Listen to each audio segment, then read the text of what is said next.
വെനസ്വേലയിൽ America നടത്തിയ നീക്കത്തിന് പിന്നാലെ ശക്തിപ്രകടനം നടത്തി ഉത്തര കൊറിയ. ബാലിസ്റ്റിക് മിസൈലുകൾ പരീക്ഷിച്ചാണ് ഉത്തര കൊറിയയുടെ ശക്തിപ്രകടനം. 900 കിലോമീറ്റർ സഞ്ചരിച്ച സമുദ്രഭാഗത്താണ് മിസൈലുകൾ പതിച്ചത്. കൊറിയൻ ഉപദ്വീപിനും ജാപ്പനീസ് തീരത്തിനും മധ്യയുള്ള സമുദ്രഭാഗത്താണ് ബാലിസ്റ്റിക് മിസൈലുകൾ പതിച്ചത്. വെനസ്വേലയുടെ സഖ്യകക്ഷിയാണ് ഉത്തര കൊറിയ എന്നതാണ് മിസൈൽ പരീക്ഷണത്തിന്റെ പ്രാധാന്യം വർദ്ധിപ്പിക്കുന്നത്. അമേരിക്കയുടെ ഭാഗത്തു നിന്നുള്ള ഏതൊരു ഭരണമാറ്റ നീക്കത്തെയും ആണവായുധങ്ങൾ ഉപയോഗിച്ച് പ്രതിരോധിക്കുമെന്ന ശക്തമായ സന്ദേശം മിസൈൽ വിക്ഷേപണത്തിലൂടെ ഉത്തര കൊറിയ നൽകുന്നത്. വെനസ്വേലയിലെ സൈനിക ഇടപെടൽ തങ്ങളുടെ സുരക്ഷയ്ക്ക് ഭീഷണിയാണെന്ന് ഉത്തര കൊറിയൻ ഭരണകൂടം വിലയിരുത്തുന്നുണ്ട്. കിം ജോങ് ഉൻ വെനസ്വേലയിലെ അമേരിക്കൻ നടപടിയിൽ കടുത്ത അസ്വസ്ഥത പ്രകടിപ്പിക്കുന്നുണ്ടെന്നാണ് വാർത്താ ഏജൻസികൾ റിപ്പോർട്ട് ചെയ്യുന്നത്. വെനസ്വേലയിലെ അമേരിക്കൻ ഇടപെടൽ രാജ്യാന്തര നിയമങ്ങളുടെ കർശനമായ ലംഘനമാണെന്നാണ് ഉത്തര കൊറിയയുടെ അഭിപ്രായം. പ്രസിഡന്റ് നിക്കോളാസ് മഡൂറോയെ US സൈന്യം അറസ്റ്റ് ചെയ്തത് ഒരു രാജ്യത്തിന്റെ പരമാധികാരത്തിന്മേലുള്ള ഏറ്റവും ഗുരുതരമായ ലംഘനമാണെന്ന് ഉത്തര കൊറിയൻ വിദേശകാര്യ മന്ത്രാലയം പ്രസ്താവനയിൽ പറഞ്ഞു.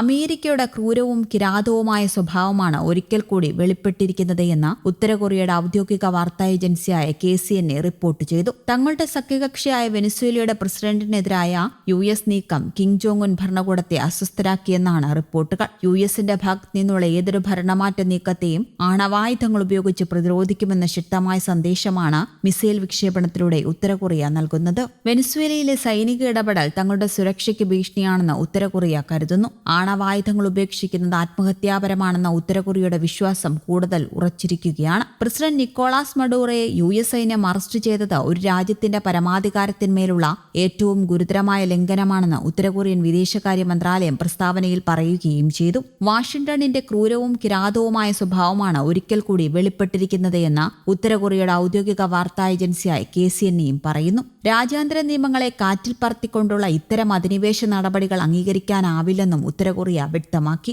വെനസ്വേലയിലെ US ആക്രമണത്തിന്റെ പശ്ചാത്തലത്തിലാണ് ഉത്തര കൊറിയയുടെ മിസൈൽ വിക്ഷേപണമെന്നതും ശ്രദ്ധേയമാണ്. ഉത്തര കൊറിയയുടെ സഖ്യകക്ഷിയാണ് വെനസ്വേല. മിസൈൽ വിക്ഷേപണത്തിലൂടെ തങ്ങൾ വെനസ്വേലയിൽ നിന്ന് തീർത്തും വ്യത്യസ്തരാണെന്ന സന്ദേശം നൽകാനാണ് ഉത്തര കൊറിയ ആഗ്രഹിക്കുന്നത് എന്ന് രാഷ്ട്രീയ നിരീക്ഷകർ പറയുന്നു. അമേരിക്ക വെനസ്വേലയിൽ നടത്തിയ ആക്രമണത്തെ ഉത്തര കൊറിയ ശക്തമായി അപലപിച്ചിരുന്നു. അമേരിക്ക വെനസ്വേലയുടെ പരമാധികാരത്തെ ലംഘിച്ചെന്നായിരുന്നു ഉത്തര കൊറിയയുടെ പ്രതികരണം. USന്റെ നടപടി അവരുടെ തെമ്മാടിത്തരവും ക്രൂരതവും നിറഞ്ഞ സ്വഭാവം കാണിക്കുകയാണെന്നും ഉത്തര കൊറിയ കുറ്റപ്പെടുത്തി. 2 മാസത്തിനിടെ ഇതാദ്യമായാണ് ഉത്തര കൊറിയ 2 മിസൈലുകൾ ഒരുമിച്ച് വിക്ഷേപിക്കുന്നത്. കഴിഞ്ഞ നവംബർ 7 ഉത്തര കൊറിയ ഒരു ബാലിസ്റ്റിക് മിസൈൽ വിക്ഷേപിച്ചിരുന്നു. ദക്ഷിണ കൊറിയൻ പ്രസിഡന്റ് ലീ ജായ് മൂങ്ങിന്റെ ചൈന സന്ദർശനത്തിന് തൊട്ടു മുൻപാണ് ഉത്തര കൊറിയ മിസൈൽ വിക്ഷേപണം നടത്തിയത് എന്നും നിരീക്ഷകർ ചൂണ്ടിക്കാട്ടുന്നു. ദക്ഷിണ കൊറിയയുമായി അടുക്കുന്നതിന് ചൈനയ്ക്കുള്ള സന്ദേശം നൽകുക കൂടിയാണ് ബാലിസ്റ്റിക് മിസൈൽ വിക്ഷേപണത്തിലൂടെ ഉത്തര കൊറിയ ലക്ഷ്യമിട്ടത് എന്നാണ് വിലയിരുത്തൽ. അതിനിടെ ട്രംപിന്റെ നടപടിക്കെതിരെ ശക്തമായ വിമർശനവുമായി ഉത്തര Korean president Kim Jong Un രംഗത്തെത്തി.